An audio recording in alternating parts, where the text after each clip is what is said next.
Welcome back to the Vandy Sports Podcast alongside Joey Dwyer. I'm Billy Derrick, and we are continuing our position preview series, staying on offense with the running backs. We've got the quarterbacks done, a lot to get to with those guys, of course, but let's talk about the running back position. Not a totally different room from last season. You retain Cedric Alexander, who was the leading rusher, of course, last season. AJ Newberry is back as a sophomore. You bring in Moni Jones from New Mexico State as well.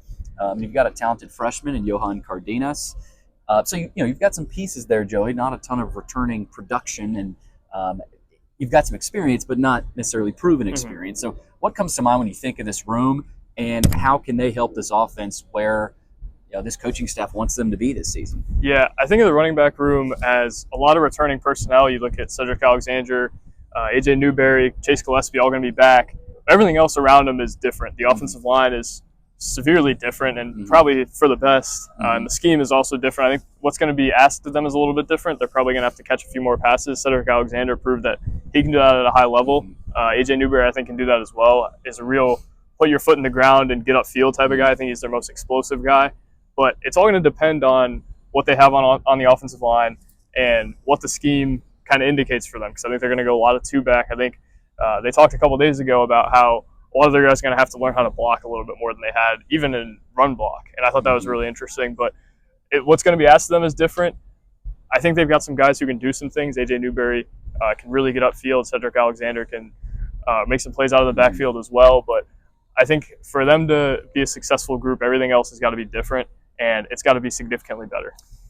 Yeah, I mean, you compare it to other SEC rooms, not really comparable, right? I do like Cedric Alexander a lot. I liked him as soon as he committed. I think he is a modern running back where, he can catch out of the backfield. And he's a strong runner. He's not the biggest kid, but I like his raw abilities. And he's looked pretty good in fall camp so far as well. And that hurdle over Tucker, right? Yeah, I mean, Joe, he's athletic. Like he can make some things happen. I think we saw a hurdle last year from him. Yeah, Alabama. One of the non-conference games. So you like Cedric Alexander. He's not sexy. He's not the best running back in the league. Maybe not even top half. But I think he's a serviceable guy that you can rely on and give the bulk of the carries to. I think the story here, Joey, is what do you get behind him? Like if Cedric Alexander goes down, what does that room look like? I don't know that they have a solidified running back too. You look at Chase Gillespie. Does he step up into that role? Moni Jones is a guy they like. He's a bigger running back, definitely the biggest running back in the room. And I liked his tape. But watched that Auburn game against New Mexico State when they went down and beat the Tigers. He played really well that game. Ran the ball hard within that offense. I think he obviously fits the offense. They recruited him to New Mexico State.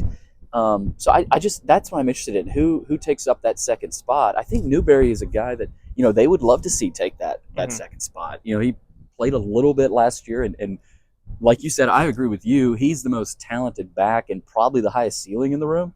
Still needs some development, but I'm really intrigued to see who takes that second spot. And I do like how you said they're going to have to do a lot. They're going to have to run block a little bit, which is rare, likely, but that's what this offense is going to have to do. It's built around the running game. This is not a pass first offense. You'd like to be, but I don't think that's what this offense is going to be. So a lot of tasks. It's never easy to be a running back at Vanderbilt, and they don't have a Ray Davis. You don't have a Zach Stacy this year, and under Clark Lee, they really haven't had a guy like that. So, but the question here to me, Joey, is who takes over that second spot, because you can't just rely on one guy. I mean, we saw that with Ray Davis, just a couple of years ago, where especially late in the season, looked a little bit beat down.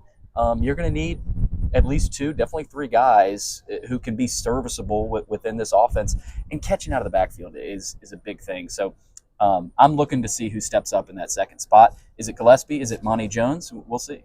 Yeah, and I'm also looking to see if Cedric Alexander can be a go-to guy. So I think he was good last year as their leading rusher. His rushing numbers were not comparable to a lot of the running backs in the league, though. The guy. He was not the guy. Yeah, they came into the year with Patrick Smith kind of slated to be the guy, and Alexander overtook him. Now it's all on his shoulders. And AJ Newberry, I think can really help them. But I don't think either of them are world beaters or guys that can overcome a lot of things. I think everything else has got to be perfect for them to have a good run game. And last year they had the worst in the league, Billy. I don't know that I'm projecting them to have much better. Where I think they could be better in the run game, and we talked about this a little bit in the other preview, their quarterbacks are going to have to really run it because I don't think they have enough in terms of their chemistry and cohesiveness on the offensive line paired with their running backs to be a high-level run game. I said this on the board a couple days ago. I'll believe that they can run it with their running backs consistently when I see it. I haven't seen a whole lot of breakout runs in fall camp. They've only been in pads for a few days. You saw the one with Cedric Alexander making the hurdle, but still feels like you're waiting for AJ Newberry to kind of take the top off Moni Jones to make a play. I haven't seen a whole lot of their running backs so far, and I think that's one of the bigger question marks on the offense to me. There's obviously a lot of questions at receiver, but running backs I think is a huge question mark for me, not because of what they have as much, but because of what's surrounding them, and my doubts that they have what's surrounding them enough to solidify those guys as good players. I think those guys have to have help, and I'm not sure they have it as much. Yeah, you just don't quite know what you're going to get. They're like I said, there is no Ray Davis. Like if Ray Davis were to have returned last year, we knew we were going to go into last season knowing exactly what we were going to get from the running back position. You just don't know this year. I mean, Joey, who knows? Maybe Moni Jones is a guy that ends up having the most carries this season. You never know. You also have Chase Gillespie, who has been here for a while. But I like how you mentioned the quarterbacks. Like they're going to work hand in hand. If the quarterbacks are struggling to run the ball as well, the running backs are going to struggle too. Like going back to the year when Mike Wright really led that offense a couple of years ago, the running game was better because Mike Wright had creases to run and was athletic. And so I think naturally the quarterbacks that they have this year, whether it's Pavi or Johnson, will help aid the running back room. Because the read option keeps with the quarterback. Well, you gotta worry about both the quarterback and the running back. So I think perfect world, this running back room is successful if the quarterbacks are also running well. If you see a game where the running back or the quarterbacks just have no creases, no seams to run, well, it's gonna be hard to imagine the running backs performing well as well. So I like how you mentioned that. You got to have the quarterbacks operating at a high level within this offense if you want the running backs to succeed as well. But like you said, there's not the perfect pieces around them. This is not a mauling offensive line. I think this offensive line will be better. And the quarterbacks we think will be better within this offense. Unsure about the receivers. There's not a ton of stability around the running backs to where you can confidently say this is going to be a good room this year. And so, offensive line, you got to mention them. I mean, it's like a quarterback. If he's not upright and healthy, he can't do what he needs to do. So this offensive line with Coach Klenakis, obviously he's a run game czar. I mean, with Colin Kaepernick, Lamar Jackson, and the running backs under Coach Klenakis have performed well also. But you've got a new coach in Muhammad Ghali Langford from New Mexico State, and that was unexpected to me. Running backs coach last year, I'm totally blanking on his name. Jaden Everett, that's right. Jaden Everett, great coach. I think they made a change looking at some film last year of Vanderbilt's running backs, and Clark Lee, Coach Kill, Coach Beck decided to make a change. And I don't think we can forget that. Now, again, you got to have the Jimmies and Joes. This still isn't a great room, but I think that is something we can't forget about, that there's a new vision for these running backs, and what they do is going to look different from last year. Yeah. I just don't think they have enough to be able to lean on the run game with the running backs consistently. Maybe the quarterbacks can aid that. And I like how you said that. I think the quarterbacks are a huge key to this as well that I didn't previously mention. If Nate Johnson's able to make teams kind of go on to him. Especially when he's in. Yeah. Especially when he's in. It kind of reminds me of the Enrique Bradfield thing, where he was able to put pressure on infielders to where that opened up the whole running game for them.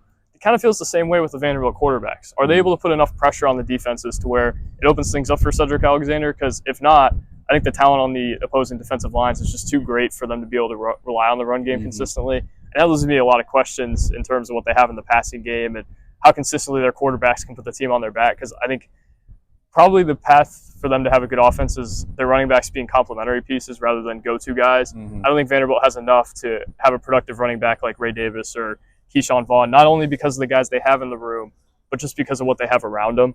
And that's really my thing. But I think there are some nice pieces here, some nice sophomores, especially who they can kind of develop and make better pieces. And I think both of them, maybe not superstars, but I think guys who fit in the offense and kind of what they want to do. So I'll believe it when I see it with their offense, but I do think they have some pieces. Right now, I think I'd handicap the third back is Chase Gillespie. The first one is Alexander, then Newberry, then Gillespie, but I really like Moni Jones, Billy. Yeah. I don't know what the status is of Mikhail and Young. I think He's probably not going to be with them week 1, but I think there's a chance that he is. So he could be another guy that helps them, but maybe that's more so in the future as well. Cardenas, I think I really like the makeup of, but still haven't seen a whole lot out of him. Alexander, I think, is the one I've seen the most out of throughout the fall. Yeah, glad you mentioned McKylan Young, and Clark has vaguely mentioned him. That might be a guy we ask about today, actually, and just try to get a comment there. But don't sleep on Moni Jones. I'm with you because he's the biggest back in the room, and a big thing that Coach Langford talked about was run blocking.